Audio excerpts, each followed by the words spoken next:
Banana Republic, a politically unstable country whose economy is dependent on exporting a single product or natural resource, usually to larger, wealthier nations.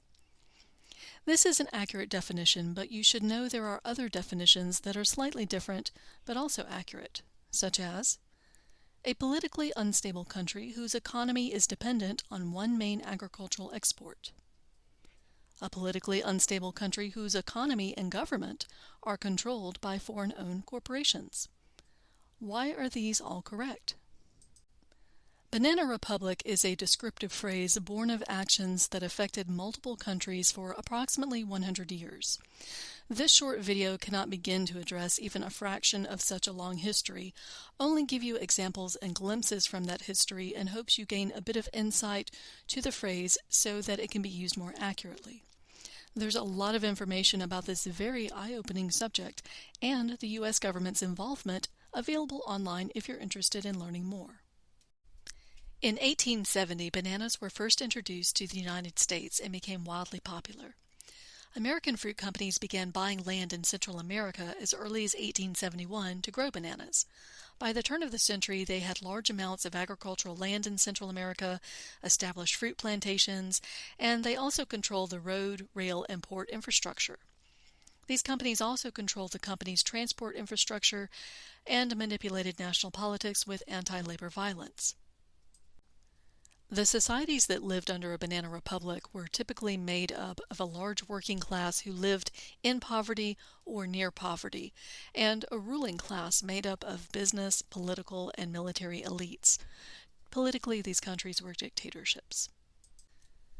The ruling class exploited the working class and received kickbacks, favors, and essentially had their pockets lined and just generally benefited from going along with whatever the American-owned fruit companies wanted, since they were driving the economy.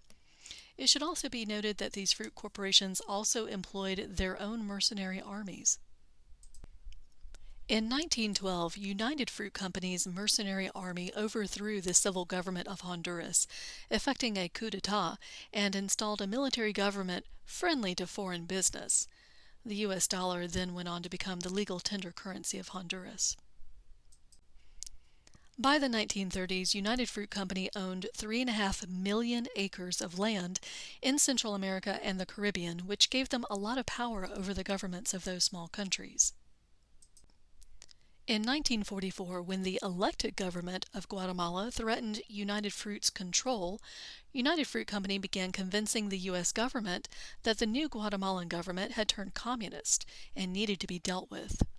After 10 years, their campaign finally succeeded, and in 1954 the CIA staged a coup codenamed Operation PB Success.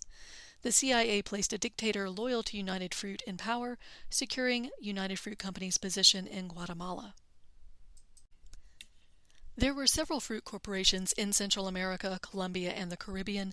However, Standard Fruit Company and United Fruit Company played significant roles in the governments of Honduras and other Central American countries.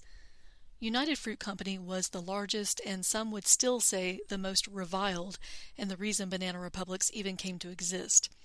They were the only employer in Costa Rica from 1899 until it left the country in 1984.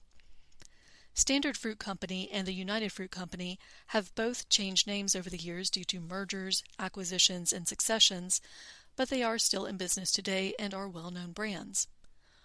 While once a commonly used phrase to refer to those countries, Banana Republic is now considered by many to be a derogatory term. Banana Republic.